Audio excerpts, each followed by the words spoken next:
Hi, everyone. It's Tamron Hall. I am joining you from my guest room because, like so many of you, I am hiding from my 1-year-old who is upstairs and ready to play with mom. But the juggle is real. Mom has to have a great conversation and work and talk with some amazing women today. So he's on hold while I'm spending this amazing hour with you. This is our fourth in a series of open, raw, and real conversations, moms from around the globe joining forces. I like to think of it as joining forces, united together to understand we're not in this journey alone.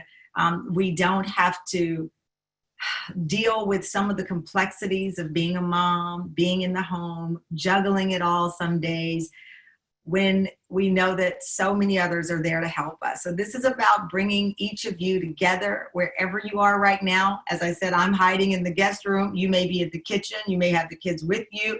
Wherever you are, last episode, we had moms joining us from outside of the park where they were doing their walk together. So wherever you are at this moment, know that we're in it together. You're not alone. And this conversation is about being real and keeping it real on the daily things that we faced. So as I said, this is a forum that's reaching out globally. USO and the Motherhood Maternity invited me. If you probably know by now, I just turned 50 last week. I have a 1-year-old. I say, well, he's actually 16 months. But if I keep saying one, I think maybe he'll stay smaller longer. And it will also give me an excuse why I haven't lost all the weight that I want to lose. So anyway, that's a part of what we're discussing, but most of it is about inspiration.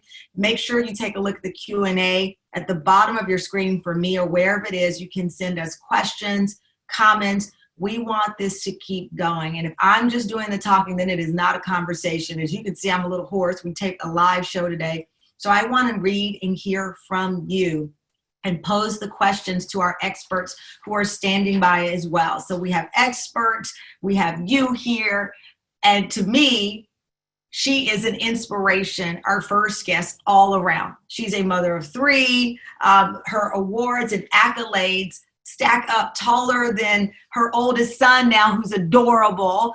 But let me begin with the one and only, the incomparable mom goals, that is the artist and friend, Ciara. So good to see you. Hey, Tamron, thank you. I'm excited to be here today. And by the way, just hearing you talk, you make 50 is the new 20. You know how they say, like, Jay-Z had the song, I forget, 30s. I don't know what the age was, but you are doing it well, and it's amazing. So well, if I'm 50-year-old goals, then you are body goals, because you have so inspirational on your journey with WIN. First of all, congratulations. Thank you so much. Yay. In addition to the family, how long have you been home? I feel like it was just yesterday I was watching and all of a sudden you were trending. Ciara had the baby.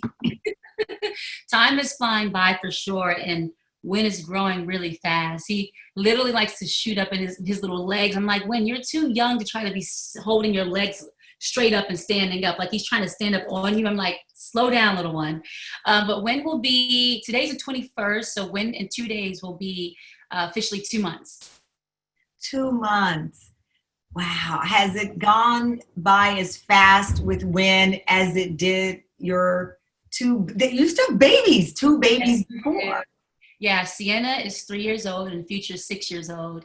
And time is definitely, I don't know, I feel like it might be moving a little faster. It's weird, but I think it's also because I have 2 other kids. Yeah. The world's moving so fast right now, because at home I'm still working, plus I'm doing Zoom classes with the kids, or especially with Future because he's in 1st grade now.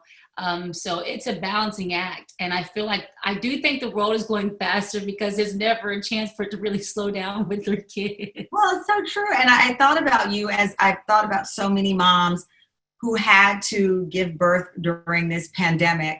I had Moses exactly a year before the shelter in place here in New York City. And you had to go through the same thing. And the celebrity doesn't erase any of this. It is a universal level of uncertainty that we're all feeling. And you experienced that. When you realized you would be having your baby in the middle of the pandemic, what was that revelation like for you? Oh my gosh, it's been a memorable journey for sure. And I think my biggest, mission or focal point was to try my best to always find the silver lining through it all and to find the positive moments. And I think you have to take a step back and think about, like, the reality is it's a blessing and a gift to be able to give birth. So if you think about that, that kind of supersedes everything. It's like that. The most important thing that I could pray for is a healthy baby. So talking about healthy part of it, when we were learning about COVID, you would read, I was always looking for articles that would talk about infants, like when they're born. And it wasn't a lot of articles about that. So for me, I was like, I'm going to be one of those moms that are in the experimental phase of it all too, to like see what happens. Yeah. So it's definitely been a memorable one, an unforgettable experience. For example, going to my doctor's visits, where Russ couldn't join me. That was like, whoa, because I've never experienced that before. And it was my very first visit with my doctor, who is phenomenal. We're like family, but this thing is so serious that it doesn't matter. Like, you can't, COVID doesn't, it doesn't like say, oh, one person can't get every person. We're all in the same boat together. So that's a real thing. And we were just doing everything we could do to be, cautious. I was at home. I never really left the house like that because I was not playing about, keeping myself safe. And us with women, we're the most susceptible. We're the most susceptible to any sickness, COVID, colds, whatever it is, because our immune systems are suppressed. So, I was always used to thinking that and knowing that. But with COVID, everything was heightened and went to like a higher level of, caution. But, we made the best of it. I will say it was really sweet being in the hospital, delivering with Russ. And, he was like he wore every hat. He was obviously my husband and, supporting me in the sweetest way possible. But he was a cameraman. He also pulled Wynn out. He loves being able to pull the babies out. So my doctor, they worked together. He wore the scrubs. He likes to kind of do that kind of stuff and really get involved. But he was like setting up one camera over here so we can get this angle, and then I'm gonna set this camera over here so we can have this angle. God. He's a photographer. That was real. He was juggling it all. But listen, I'm curious because you worked very late into your pregnancy. Yes. What was that like as well? Again, given you have the two other small ones who want your attention, while they might be excited about the new baby in mommy's tummy, they want mommy's attention, and you're still juggling work and preparing them, which a lot of the moms on right now are, moms for a second time, third time, and that's a tough one. It's a balancing act. It really is. For me, what I like to encourage everyone to do is to schedule things. Having a schedule is game changing, and even down to sleep training your kids. Like, I really want to encourage moms to figure that piece out if you haven't figured it out, because when I figured out sleep training, it was game changing. And I say that because I'm not going to lie. Like, I do feel like I said, the world never slows down. It never stops. Like, it's like literally like the moment you sit down, you're going to breastfeed, and here comes CNN and Future jumping on the sofa, and it's like, then I'm trying to do meetings, and then they come run through the door, and I'm like, and then there's really no moment to for yourself, So, but the way that you find the moment or a little bit of calm in the midst of the chaos, and it's a beautiful chaos. Like, that's my approach. So like when your kids, like it's turned up, and sometimes you feel like you're sweating, and you feel like you start getting hot, and you start feeling like your hair is standing up on your body, because you're like, everything just goes wrong at one time. Like, no lie, like whether it's Future and Ciara wanting to wrestle with each other, and it turns into like, they have a love fight relationship. They love each other. And then it's like, let's go, let's battle. I'm like, the battle can't happen right now. Like, stop, because I'm holding Wynn. I'm trying to, But I say that to say that the scheduling component is game changing. So the moment I put my kids on sleep training or started with Future, it allowed me to kind of know what to expect in my day. It also allowed the kids to know what to expect. And I'm very consistent and militant about it. We have that in common. And speaking of military, I am the same way. We last episode had Nanny Connie on, and she helped me with my son in sleep training. So whether you and moms who are watching right now, and I see some of them from New Jersey, Southern California, whether you are working in the home, and I'm not a big fan of the words at home mom because you are working in the home. So whether you work in the home, work outside of the home, or you're like Ciara shooting music videos and an album while pregnant, you know, giving yourself the grace and the understanding that a break from your child is not a break from you being a mom, and having that schedule and being almost military-esque about it, as hard as it is. And there are different techniques, and what you subscribe to is what you subscribe to. But what you're saying, Ciara, is having that order, because it does offer you the reprieve that so many new moms, those of you who are expecting, or even multiple children in the house right now, you don't realize how much you need it, and you do. You need it, and your kids also. When they know what to expect, you'll notice a difference in like behavior. You'll notice how the world does become more calm. So consistency is key. But because I have the sleep schedule, it also not only allows me to have moments that I can find within that for myself, but also for time with me and Russ, with my husband. Because that's very important. And, you know, I know a lot of the moms that are watching, obviously their husbands are out, you know, serving. And so sometimes they're not there.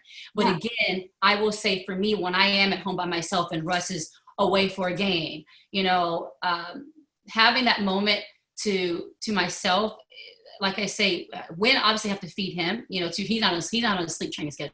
No. He's on a eat when I want to eat, and it's like, you know, he's too much.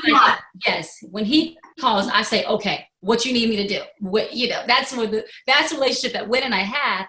But there is it is a moment to breathe when I'm just like, breastfeeding is not as chaotic as kids running around plus breastfeeding. Right. So it allows me to kind of have a calm moment when I am feeding with him, and I also get to bond with him too. Mm-hmm. While the kids are asleep, they're down for bed. I'm consistent about what I do with them every night before they go to bed. We have our routine from doing bath time, a little playtime, book time, then bedtime. At the same time. Every day, the same thing happens every night. And it is, it's game changing. It is. So, you know, Connie says nothing goes on in a 2-year-old's life after 8 p.m. She's like, they need to be asleep. Nothing is going on in your life. Now, let me ask you this. Because you mentioned the military spouses who are on and those who are also serving, and thank you both to obviously those who are serving and their spouses. You mentioned that, you know, a lot of this work is sometimes done alone. Your husband, you know, Russell, he plays, he comes back home. Some of these families won't see their spouse for a very long period of time. How do you manage that feeling that I think creeps into anyone? I'm doing this by myself. I'm in this by myself. This is hard.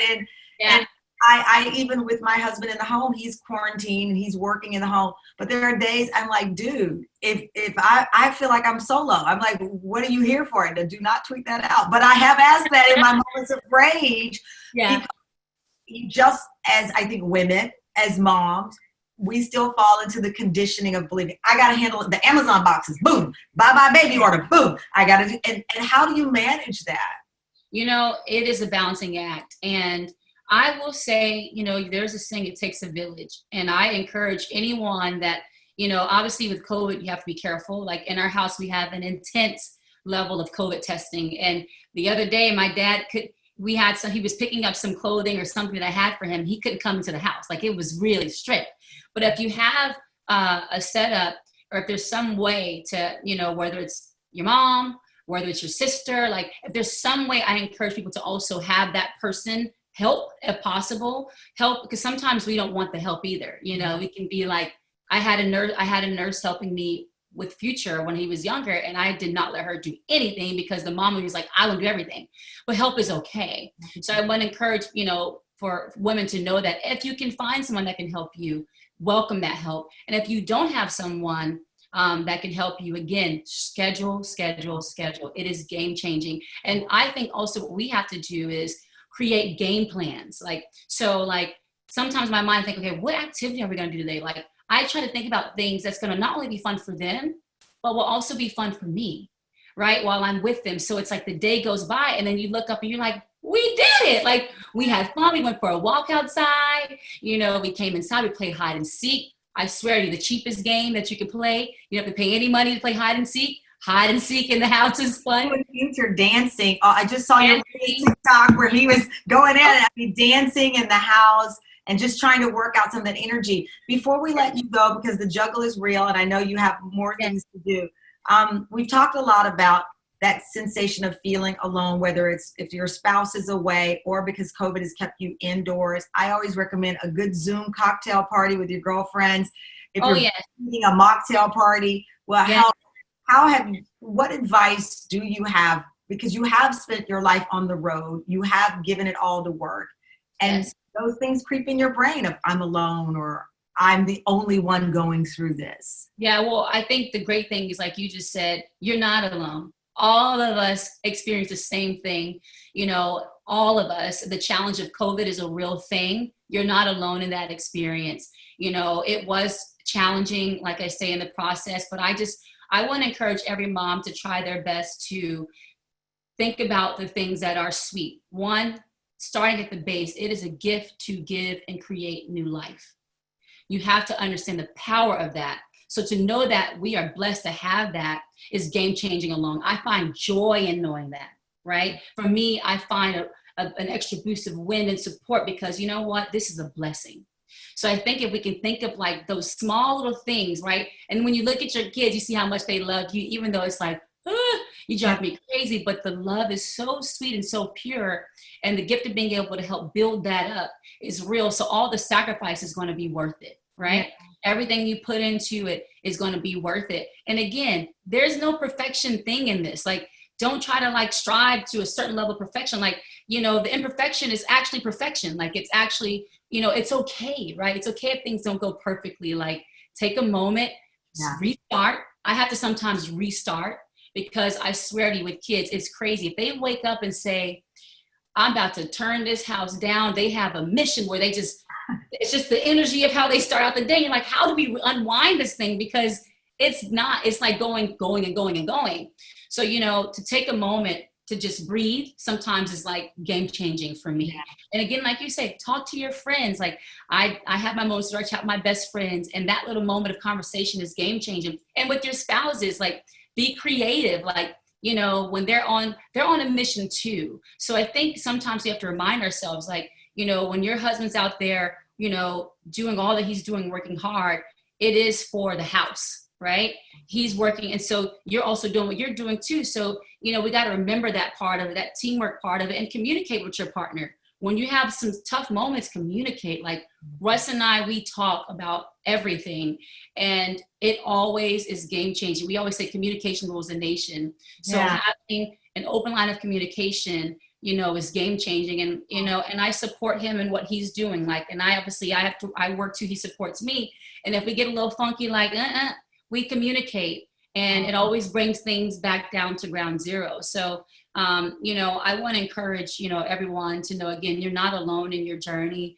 You know, the experience, the times of COVID, find your way to make it special. I will say, you know, it was sweet, as stripped down as things were, and as simple as things had to be, there was the sweetest, and it was the most sweetest and powerful thing to be there with Russ and Wynn and myself, and just embracing the moment we delivered and we had, you know, birth. And I had to FaceTime him from my doctor's visit. So that was, you know, different too. But I found my ways to keep him connected. When your spouse can't go, you know, being at home, rubbing the belly, and, you know, and having those special moments are also a way to connect, because the guys, they don't feel what we feel. We walk around with the hips hurting. Yeah.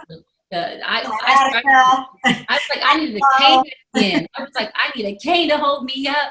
And then sometimes I would give Russ some of those like looks, like this is real, because I don't think guys really know what we feel when we go through it. He's like, I couldn't do it. If it was me, I couldn't do it.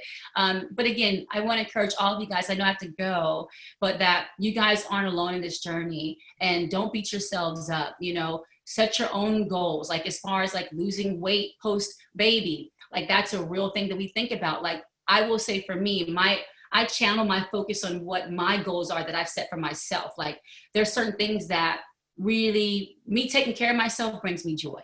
So find those ways to, you know, take care of yourself, love yourself. Like, you know, if you take care of yourself, then your kids can like, be right, and then everything else can be right. When we start to let everything else, we start to take care of everything else and forget about ourselves, then the world starts to kind of like spiral. It's just like a downhill spiral. So, again, there's no perfection in this whole thing. So throw it out the window, throw it out the window.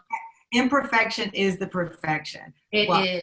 I can't thank you enough for spending this time with us, with a new baby in the home and a 6-year-old who's probably doing some kind of Zoom class, homeschool thing going on. We appreciate you as a woman, as a friend, as a supporter of other women. And we can't thank you enough. And congratulations on everything. And I hope to see you on the Tamron Hall show very soon. So you got to come on by there, and we'll talk about all this same stuff to spread the love to as many women and moms as we can. Thank you so much. And again, sending a lot of love to all of you women out there. I'm proud of you all. And you should be proud of yourselves, what you're doing, what we do as, women and as mom is a job within itself. And it is also a blessing. So I encourage you to roll with the flow of the blessing that you have to have this special role being mom. And I'm sending you guys lots of love to my USO family, because I'm a military brat. So I can relate in many ways. So sending you guys a lot of love. Well, take care of the one and only Ciara. We can't wait to see what's next for you on all horizons. Take care and give our love to the family. Thank you so much. Okay. Bye, guys. Bye, Tam. Bye. So we're going to continue our conversation. It was so good to hear from Ciara.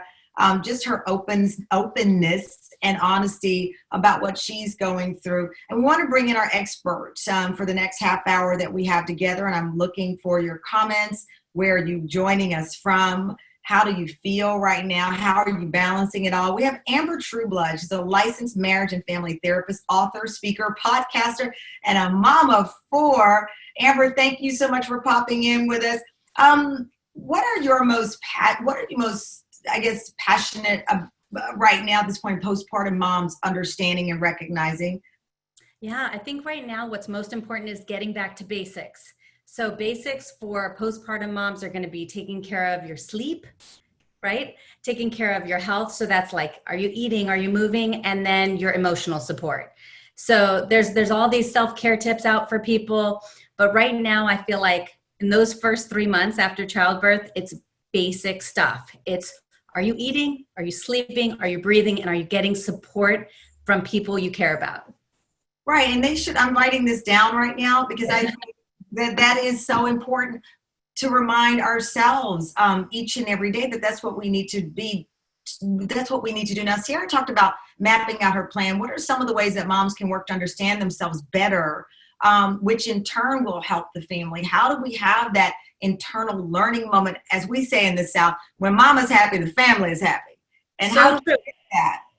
It's so true. So I always start with 2 things. And the first one is self-kindness, and not like the hokey, mystical, like, oh, just love yourself. Like, what does that really mean? I mean, like, what does it mean? And to me, it means not judging yourself, not shaming yourself, not comparing yourself, which is easier said than done, right? I get it. But what it looks like is when you're shaming yourself or judging yourself, your brain is thinking about the past, or you're worrying about the future. You're not in the present. Yeah. We can only control what's happening right now. So, and because of that, you can only learn and grow and enjoy what's happening right now. So if you can really focus in on being kind to yourself and asking, and this is a way to check, am I being kind to myself? You can say, would I say this to a friend? Would I look in the mirror and say, oh, that looks terrible. Would I say that to a friend? Would I say that to a stranger? If the answer is no, check yourself on it. Don't do it to yourself. I love that. If you wouldn't say that to someone else, why would you beat yourself up that way? I love that, Amber. I think that's fantastic. Let me bring in our second expert, because we've had a few questions coming in on our Q&A box, and please keep them coming. If you're live, put live in the parentheses there. Dr. Heather Arubanda is a board-certified obstetrician-gynecologist from NYC Health and Hospitals. She received some of her medical training during her 6 years in the U.S. Army and has experience treating pregnant service members, spouses, and veterans while stationed at Fort Drum and Walter Reed. She recently became the medical director for a service that connects parents with specialists to support their parenthood journeys. Thank you so much, Dr. Arubanda, for joining us. I'm looking at a question right here. It's from Star Guzman. And Star writes, if you're breastfeeding, how do you stay motivated with a full workload and older kids who need your attention? I'd like you both to answer that. Dr. Heather, I'll start off with you. So I know it can be definitely really hard for people to stay motivated because when you're working and you have multiple things going on, in addition to breastfeeding, people don't realize that it's a lot of work. You know, I think that when we see TV, it's like, oh, you know, this is the natural thing. Let's breastfeed. It's going to be okay. But they don't realize how much work is involved and, you know, the pumping and things like that. But just understand that you're giving your child gold, literally liquid gold. And there's so many great like antibodies, so ways your kids can protect themselves from different types of diseases and infections that you're giving that baby. So you should be really excited to do that. In addition, it's a great way to bond with your baby. So, you know, having the baby to your chest, it causes the baby to, you know that you are his or her mom and that you're protecting that child. So I know it can be really hard, but just know that we all recognize the sacrifices you're making to give that baby that liquid gold. Absolutely. And Amber, you know, it is sometimes, you know, effortless for some moms, more complicated and difficult for other moms, but it's all in perspective. It doesn't mean a win and it doesn't mean a fail. It's life, it's nature, and it's taking care of yourself. Yeah, I always say it's so overwhelmed to me is when, you know, what's most important to you is not aligned with where you're spending your time and energy and your resources, right? When they're misaligned, that's when you're like, what am I doing here? What, you know, the end of your day happens and you think, what did I even do today? I was just responding to everybody else's needs, which a lot of us have that feeling at the end of the day. I get it. But one of the ways I think that you can keep your motivation up and your kind of mental, emotional, you know, health is bringing down your focus of time. So meaning like instead of worrying about next week or tomorrow, or even what Zoom classes your kids have this afternoon for your older kids, if you're breastfeeding right now, try to focus on those 20 minutes or those 40 minutes and really think of maybe one or two things that you're really grateful for in that moment. And that will help center yourself, even if it's small. And I always say, when we say thankfuls, you know, people talk about being grateful a lot. Instead of thinking, oh, I'm grateful for my health, for financial security, and that we have jobs. Instead of going broad and vague, let's get really specific. And even if it seems small, sometimes that's even more impactful. So you can say like, you know, when my husband left this morning, he gave me like this sweetest little hug, and that meant the world to me. And then verbalizing that to him next time you see him is golden. Dr. Heather, thank you again for your service. And I wanted to ask you about your mission in so many ways, this current mission to help facilitate connecting parents to get the right help. Why is that such an important thing for you to facilitate connecting parents to get the right help? Well, because I think that new parents, especially, or parents of new babies, I should say, sometimes feel really disconnected because, and especially in COVID right now, where you're sitting at home, you don't have your normal social systems. And even if COVID wasn't around, a lot of times you're so focused on your baby, you're not able to really interact, right? And so you may start feeling overwhelmed, or you might start feeling isolated. And it's really crazy how our mind works, where we're like, okay, I may be having trouble breastfeeding, or I don't know who's going to watch my kid. And you get so narrowly focused, you don't realize all of the resources that are out there. So part of my mission right now, which is very different from not that much different different than my military mission was before, is making sure that my parents know that there's lots of help out there for you. You know, if you need help with breastfeeding, there's lactation consultants. If you're feeling overwhelmed, there's, you know, I'm here. Other doctors are here, therapists, all types of people are here to help you. So I think that is something that can be really challenging when you're feeling isolated and overwhelmed at home. Tell me, what are some of the special needs and concerns that you see with military families? Yeah, and they're many, because the thing is that with military families, a lot of times you're stationed far from home, right? Or, you know, you don't have your support system there. Or my favorite is, I was stationed up at Fort Drum, which is in upstate New York, super cold. It's 30 miles away from the Canadian border, okay? It's basically Canada. And what was very interesting about that is that sometimes I would meet moms from Guam or from Puerto Rico or from Hawaii or Southern California who've never seen snow before, who've never driven in snow. And now they are there and their husband can be deployed. And now they're having to navigate how to get to their doctor's appointments, how to, you know, if they need to go to their older child's school, who's going to watch the younger kids, you know? And so there's a lot of kind of social support, social network issues that we see in that community. You received your medical training and worked with the military community, especially expecting and new moms. Tell us more about that. I just think that's such a fascinating journey and obviously relatable and potentially inspiring to those listening right now around the globe.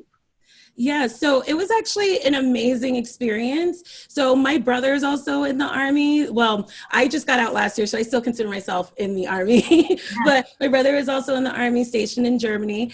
And it was very interesting because he joined before I did. And so he was an infantry guy, you know, bust down doors, you know, get the job done. And then I was kind of like the hearts and minds person, if that makes sense. So I worked more so on the Army's other mission, which was to take care of our families, right? And so it was very interesting taking care of moms who are warriors, our fighters, our soldiers who went out there and defended our country, but also our amazing moms at home. You know, they're taking care of 3, 4, 5 kids, and they're still out there, you know, fighting the good fight. In addition, we have our military spouses, our military wives who are holding it down at home while their husband may be training for long hours or, you know, halfway across the world, and just seeing the resiliency and just how wonderful these women were and how strong they were was amazing. And listening to their stories, it was just a great experience. I have a ton of questions here. I'm still getting used to this technology. And all of a sudden I realized that the number 12 down there means 12 questions have flooded in. So I want to get to some of them before we meet our moms that will share their journey. Let's start with this one. I'm a 34-year-old wife, mom, registered nurse, and student to get my MSN. What advice would you give your sister to be encouraged? Some days I feel worn out. I want to get back in shape. 1 year postpartum. I also want to get good at all my roles. That is a lot. Dr. Heather, what do you say? Well, I say, you know what, reach out to anyone that's around you. Like, what was really interesting about my time in the Army, I felt like I took on some of my patients as like mentees because, you know, like I also was a military person. I was also an Army soldier. So, and I was far from home. So you make friends everywhere. And I really spent a lot of time with a lot of like military wives and things like that. And, you know, helping them see that, hey, you can be like me. You can go to school. You can do whatever you want, and just reach out to people because you never know who will become part of your social system in these places. Because when you're away from home, you know, you have to reach out.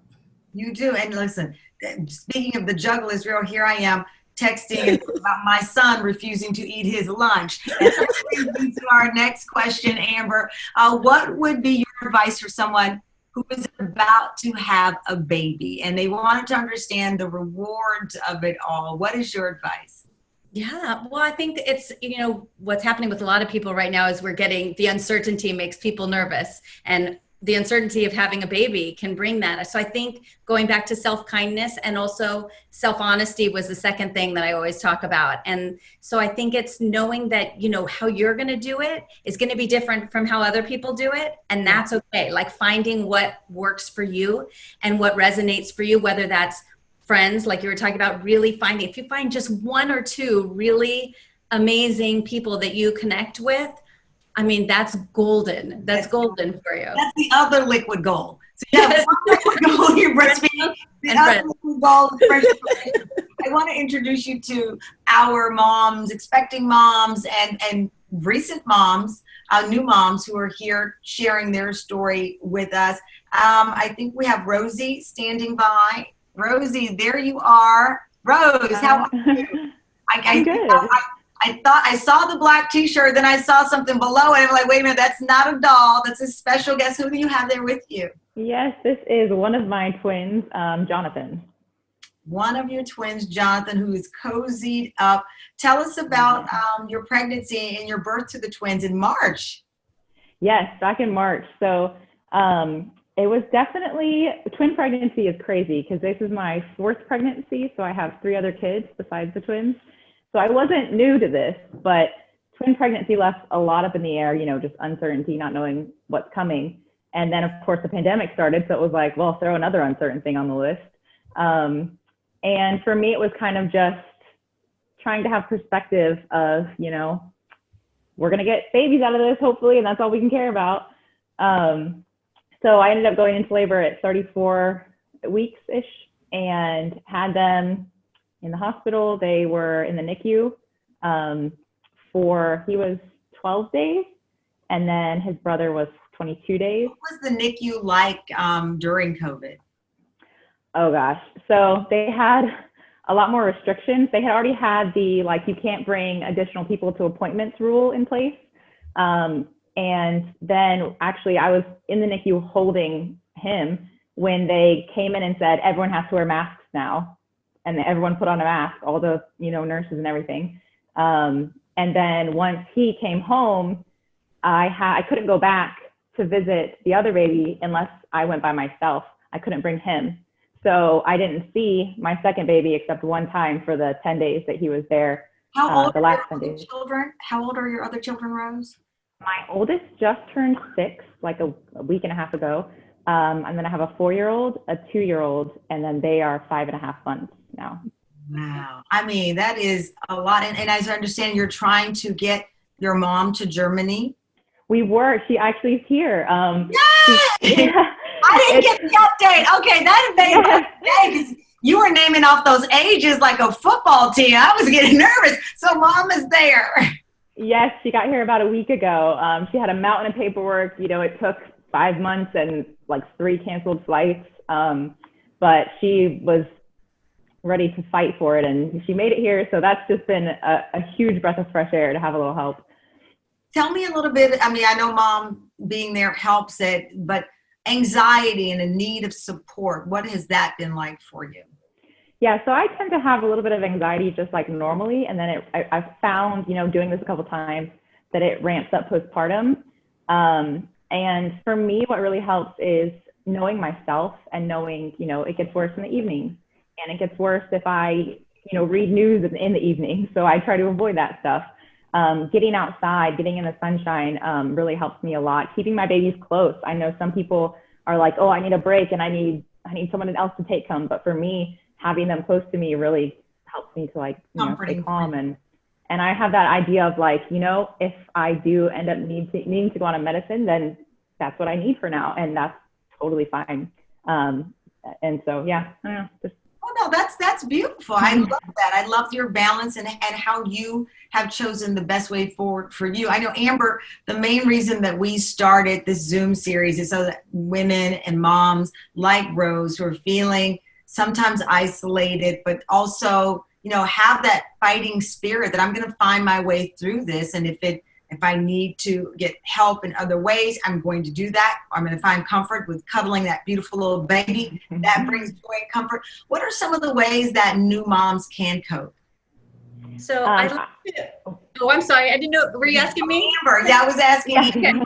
We both probably have lots of good. She's got mine back to back like that too. Rose, when my youngest was born, my oldest had just turned 5. So I have 4 boys. So yeah, I like to relate it to labor, since most of y'all were recently there in labor. We can use the same tools that we used to survive and thrive throughout labor. So some of those things are taking a moment to notice your body. Like, are you tense like this? Are you like crunching, your body? And can you relax your muscles? Can you relax your face? Can you relax your shoulders? The second thing is deep, slow breathing. I mean, that does a world of good for your autonomic nervous system. So that'll help your immune system, your metabolism, your sleep cycles, all of that, which we could all use, right? So deep, slow breathing. Also focus on the present moment. So bringing it in, that reduces anxiety as well. Like she said, knowing yourself.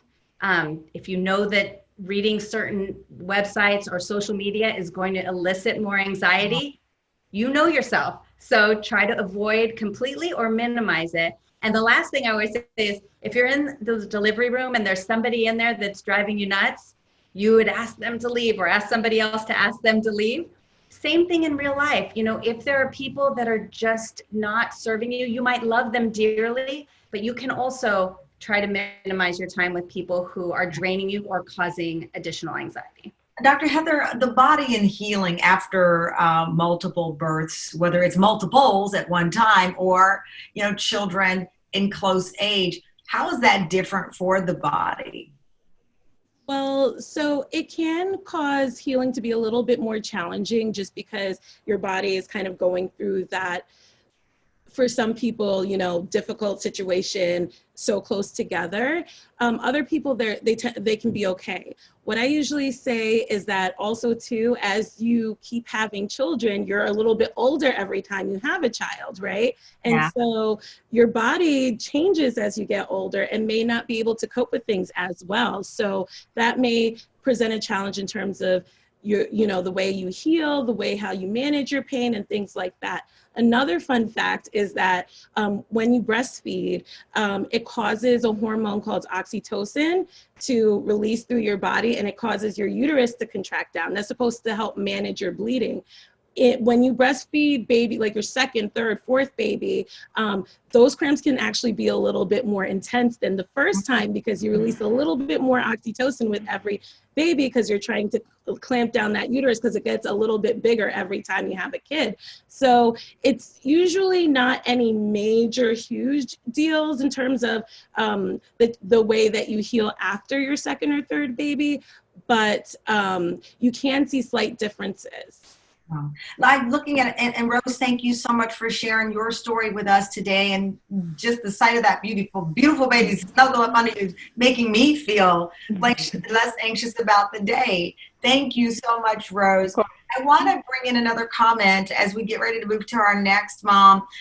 This comment came in and it says, it's a live one. How do I take care of myself once I have this baby when I already have 4 kids, 2 of which are still nursing? And she had the little tearing eyes emoji behind it. What advice do you have? I'll start with you, Dr. Heather, and Amber after.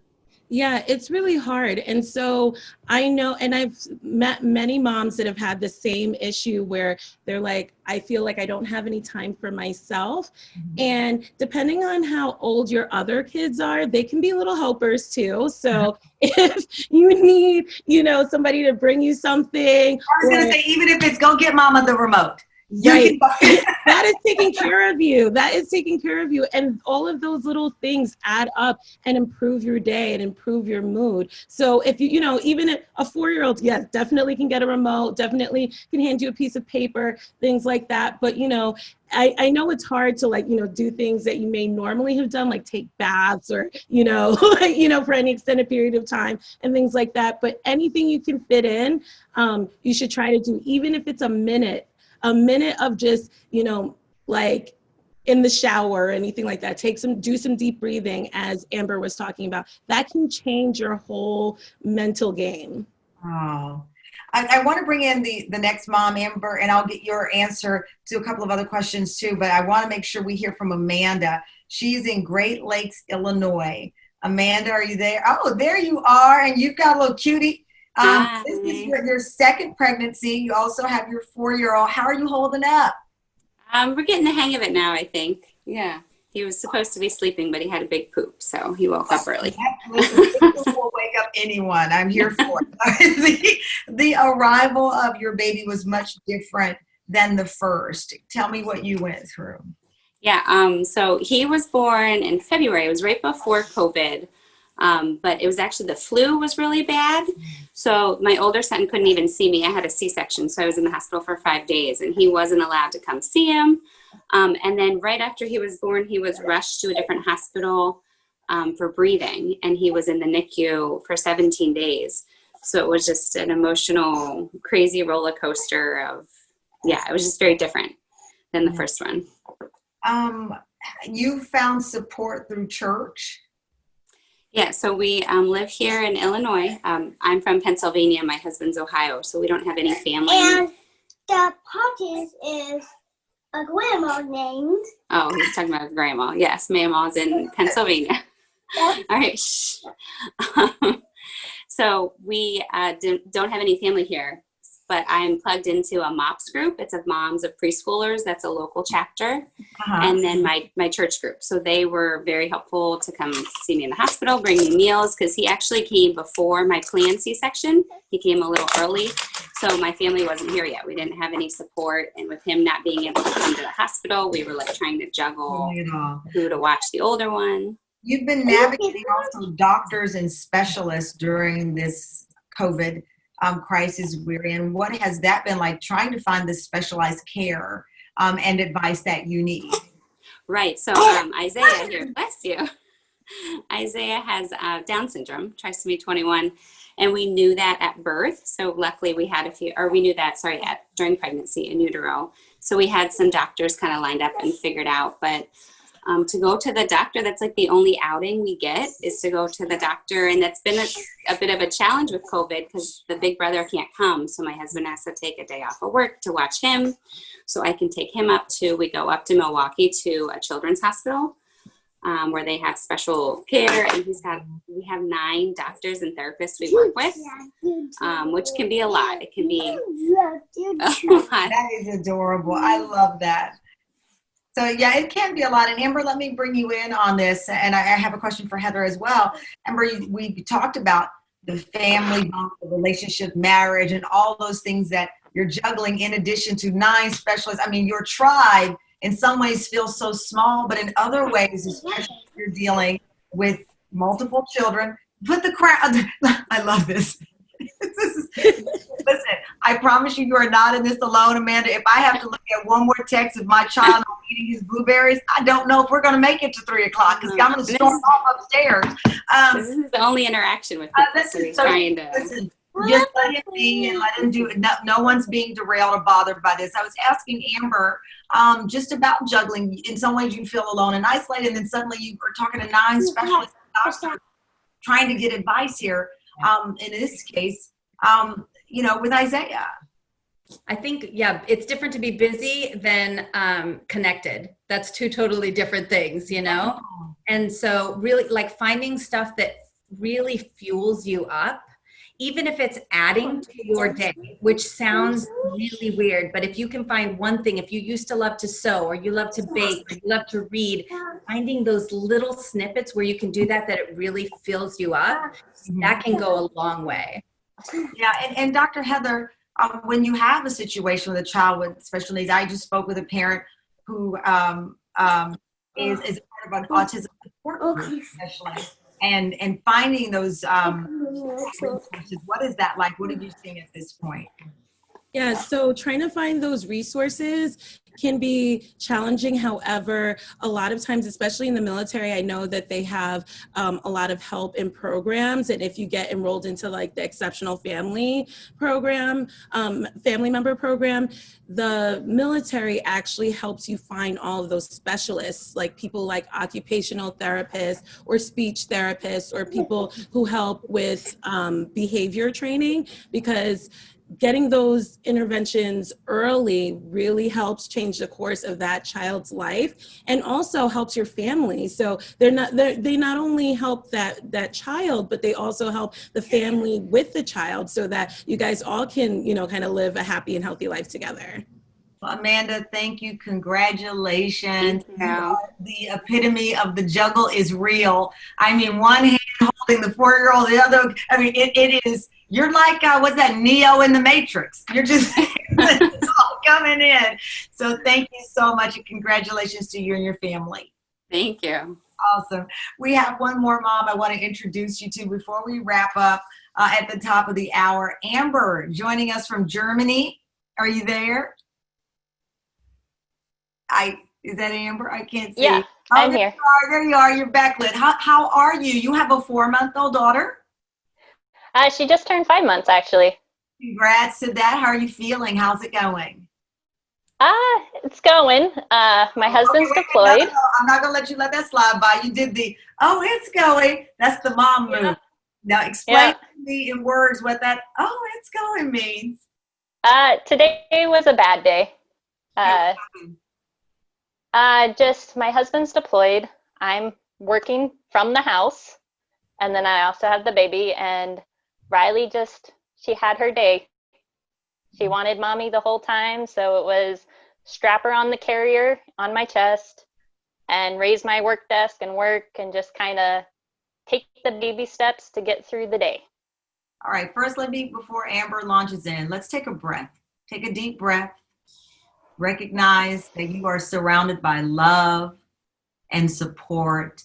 There are other moms watching from around the world, and is what you are feeling, I know today was tough, but it's one that you're going to navigate through, and you're going to get past it, and you will remember it. Don't get me wrong. The scars are real. I don't care what it is. They are real, and you remember them. But Amber, you saw it. I mean, when she that move, I knew then.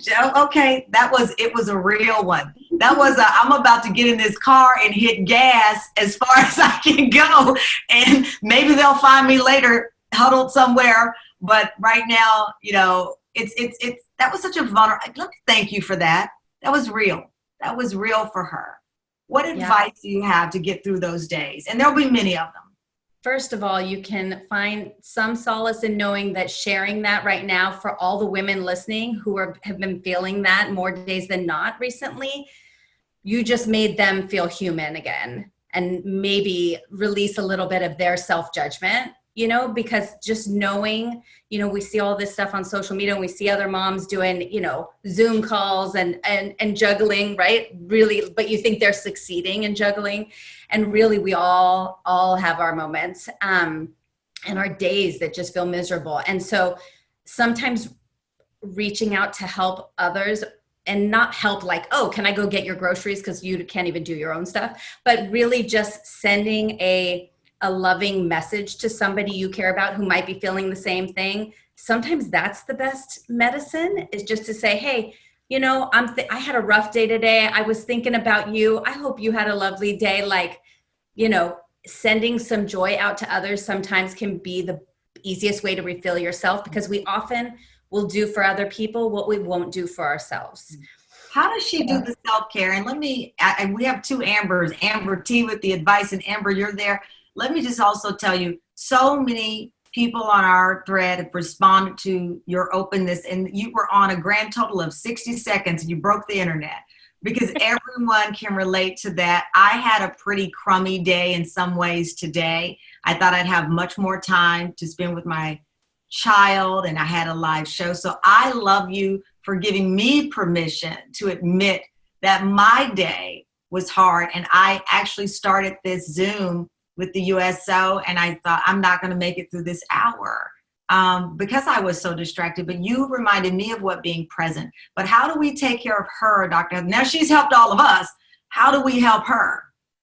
Well, we take care of her by, one of the big things I like to say is giving people the opportunity to speak, right? So giving Amber the opportunity to let us know when she's not okay. Because I think a lot of times we say, you know, when people ask you how you're doing, do they really, really want to know how you're doing? Or like when people come to my office as a physician and I'm like, okay, so how have you been? And the automatic response is okay. I'm like, really? Are you really okay? Because you just had a baby and your husband is downrange and, you know, you have a lot on your plate. You may have older kids, you're working, things like that. So really giving people the space to tell you that and making it a safe space, a warm space. And it doesn't need to be, you know, kind of like in a therapeutic type place. It could be, you know, your friend or your doctor or, you know, even the guy on the corner. You can tell him, you know what, like my day's pretty crappy. And I'm telling you, Amber, I love you, Amber, all of these attendees. How do you think you can reset this day? Now you've spoken it out. You've said it was a rough day. You're back working. How do you know, someone just said it's okay not to be okay. How do you reset this day? And Amber T, our expert, what advice do you have for her? So Amber, let me ask you, how do you plan to reset this day? How are you going to push through the rest of the day? So my day's actually almost over. It's not almost 9 o'clock here. Yeah. So this is part of my reset right now. My baby girl is asleep. I'm watching her on the monitor. And I just take this time usually, as you can see, I'm filling in her nursery actually. And I usually take this time to read a book. I journal too. So my husband, because he's deployed, he misses all her changes. So I journal. And then when he gets home, I give him the journal saying, here's what you missed. Aw, that is great. Amber T, we're going to wrap it up. But in the end, what is some advice that you can offer as you know, she's in Germany ending her day. We're in midday. Somebody's, you know, probably mid-morning. What's something that we can take with us as new moms, expecting moms, all in this journey together? I think, well, I mean, we mentioned some of the major things of staying, you know, true to yourself, being kind to yourself and being honest with yourself. But more than that, I think a lot of us accomplish many things. And so the people around us might think, oh, they've got this. They can handle, you know, they already are handling more than I could ever. So they often don't know, and this happened to me when I had my youngest, they don't know when you're at your limit.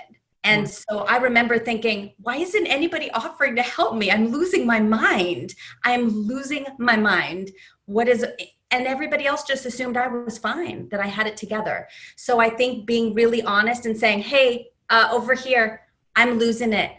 I need some help. This is what I need. When you go to the pharmacy, call me, ask me if I need anything, drop it off on your way home.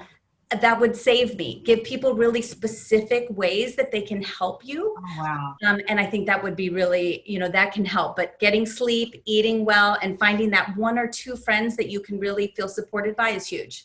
Well, thank you all for joining us. Amber, thank you for sharing. And as I said, the love, you have to feel it, because I wish you could see the comments I'm looking at. The love is real. The juggle is real. Thank you to everyone watching today. Thank you to our moms who joined us from the nurseries, from the living rooms with juggling children, our experts. We appreciate you both. Dr. Heather, phenomenal advice. Amber T, life-changing advice to our women and parents watching. In the meantime, remember, if you feel alone, take a step, stop, and recognize that you are not. That is a feeling. That doesn't mean it is a fact. It is a feeling, and it's okay to feel that way, but you are not factually alone. This is proof, this community that we've built together. So continue the conversation, continue connecting with other military mamas, join the USO Military Spouse Facebook group, and find great opportunities like this series to participate wherever you are, even if it's just for a dip in and a dip out, even if you're crouched down in the nursery with the stuffed animals above your head, that's okay. This backdrop doesn't matter. The backdrop of your journey is your heart. And you've all entered this journey as moms with your hearts open and full of love, that you want to share with this new addition to your family and to everyone who's there supporting you. So it's been an honor for me. I've learned so much. I've left inspired. Thank you, Amber. Thank you, Dr. Heather. The Motherhood Juggle is real. Keep in contact. Don't lose our number. It's in a Facebook group. We'll be there for you on behalf of USO. Motherhood, maternity. I'm going to take this deep breath in and one out and know that we're going to keep going. You got this, ladies. You got it. Thank you all. It's been my pleasure. Love. Bye.